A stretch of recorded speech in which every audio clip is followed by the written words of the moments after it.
दोस्तों, महाराष्ट्र में कल लोकल बॉडीज को लेकर चुनाव होने हैं। जी हां, नगर निगम के चुनाव होने हैं। उससे पहले ही महायुति में किस तरह का बवंडर मचा हुआ है यह हर कोई जानता है। शिंदे गुट नाराज चल रहा है। किससे? एकनाथ शिंदे वाला गुट है नाराज बीजेपी से, बीजेपी अजित पवार से, सब एक दूसरे में सिर्फ टव्वल हो रही है। लेकिन महाविकास अघाड़ी में भी सब ठीक ठाक नहीं है। लेकिन इन सब के बीच महाविकास अघाड़ी और खास तौर पर महायुति की दुगदुगी किसने बढ़ा दी? ये दुगदुगी फिर से बढ़ा दी बिहार चुनाव के बाद एआईएमआईएम ने।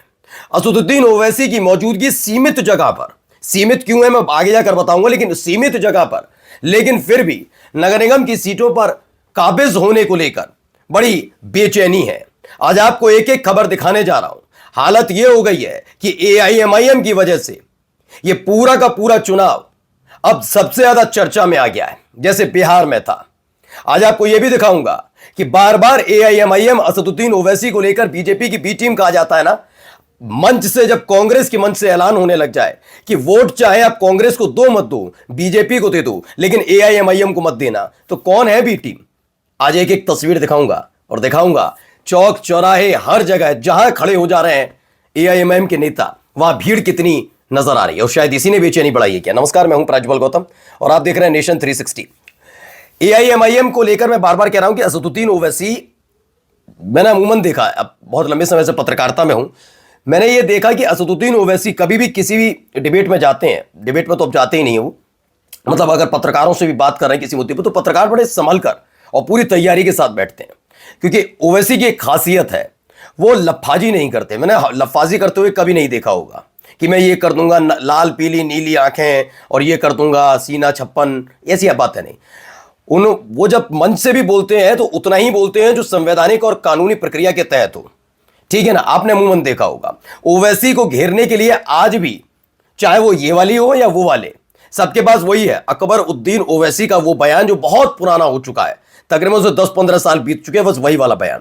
इसके अलावा ओवैसी बंधुओं के खिलाफ बोलने के पास इनके पास कुछ नहीं। वो बात अलग है, बीजेपी के नेताओं ने उससे अव्वल दर्जे के बयान दिए हैं जिस पर कोई छाती पीटू कार्यक्रम नहीं होता। लेकिन आज बात इस पर नहीं है। बिहार की तरह कैसे महाराष्ट्र के अंदर दुगदुगी बढ़ाई है, जबकि सीमित जगह पर लड़ रहे हैं, उन जगहों पर जहां ना वोट काट पाए वो दूसरी पार्टी के और ना ही वो वहां पर किसी की टीम साबित हो, सिर्फ जीत के उद्देश्य से जहां पर कहे मकसद एक ही है, जीत। और वहां पर कैसे बड़ी है दुगदुगी। पहले कुछ तस्वीरें आपको दिखा देता हूं, फिर बी टीम वाली स्थिति भी दिखाऊंगा। पहले ये तस्वीर देखिए, ये तस्वीर निकल कर आई, अलग अलग जगह जैसे प्रचार किया गया था उसको लेकर। ये तस्वीर मेरे को दिखाना इतना लाजमी नहीं, क्योंकि वारिस पठान कर रहे हैं, अपना प्रचार कर रहे हैं, मेन तस्वीर है ये।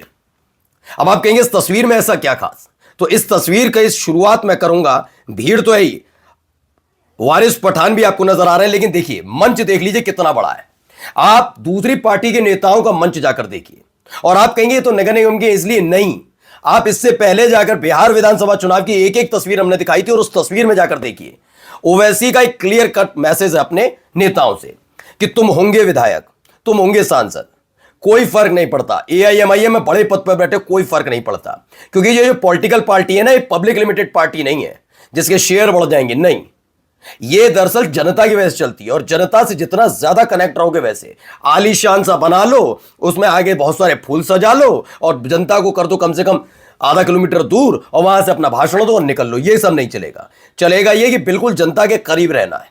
आप इनके बहुत हवा हवाई नहीं देखेंगे। आप मंच दिखाइए मुझे जहां असदुद्दीन ओवैसी खड़े और हवा हवाई बहुत मंच बना हुआ है, जहां पर तमाम तरह की जिनकी जरूरत नहीं वो सारी चीजें लगी हुई है, दिखा दीजिए मुझे।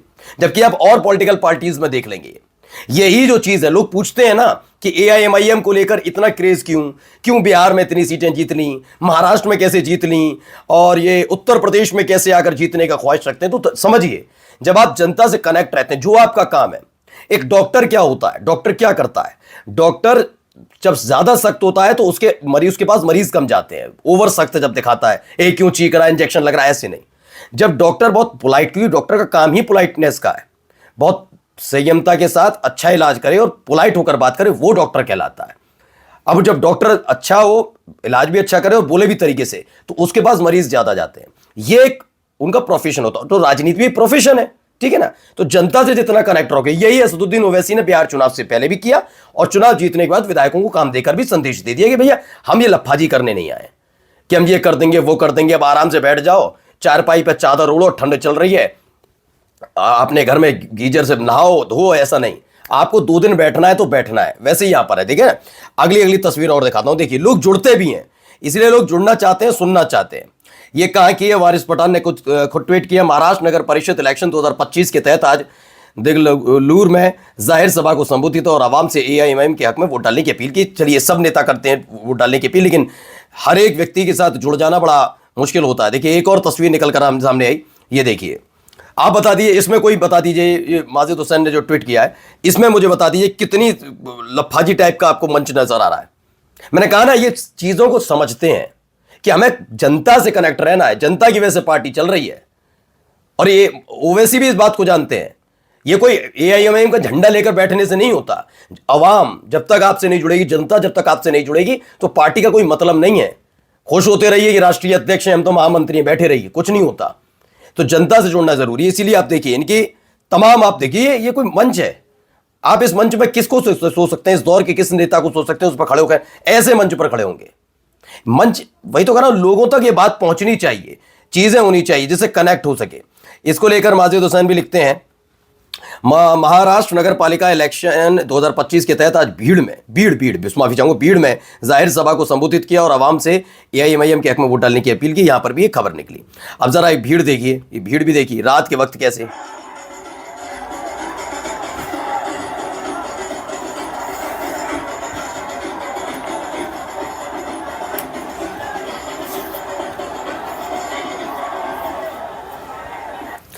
तो ये भीड़ इतनी नजर आती है और इस भीड़ के बीच की कहानी यही है। चलिए, अब आते हैं, क्या वाकई असदुद्दीन ओवैसी बीजेपी की बी टीम है?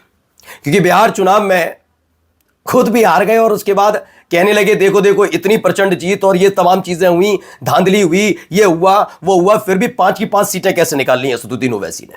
यही सवाल है ना लोगों के मन में, बहुत विपक्षी पार्टी ने।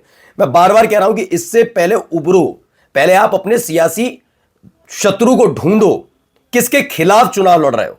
आपस में लड़ने से क्या हो जाएगा, यही तो समझाया था असदुद्दीन ओवैसी ने, नहीं समझे थे। ये भी यहां पर भी यही कहानी है। अभी भी लड़ाई बीजेपी वर्सेस कांग्रेस नहीं चल रही है महाराष्ट्र में। अगर आप इस गफलत में तो थोड़ा समझ जाइए ना। उनकी ये है कि वो कह रहे हैं बीजेपी को हरा लेंगे आज नहीं तो कल परसों, ताकत दूसरे की ना बढ़ जाए, हमारे साथी की ताकत ना बढ़ जाए, जो हमारे साथ कांधे से कांधा मिलाकर उसकी ज्यादा सीटें ना जाए। तो सुनिए क्या कहते हैं, कांग्रेस का मंच है, उस कांग्रेस के मन से क्या क्या आ जा रहा है। अब तो मैं कहूंगा इमरान प्रतापगढ़ी को भी बोलना चाहिए आगे आकर, जो कह रहे थे।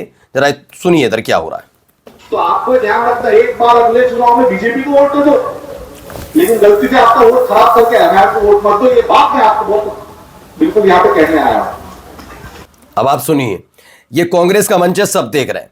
जब खुल्लम खुल्ला ऐसा ऐलान करोगे तो जनता के, हो सकता है, चलिए मैं एक समुदाय विशेष की बात कर लूं, फिर आप कैसे कह दोगे कि आप बीजेपी को वोट कास्ट करने की अपील अपने मन से कर रहे हो? जब आप एक ही जुट नहीं हो, एकजुटता आपको चाहिए तो तब, जब चुनाव हार जाते हो फिर नया चुनाव आता, फिर वही बात बोलते हो। और सोचो किस पार्टी के मन से बोला जा रहा है।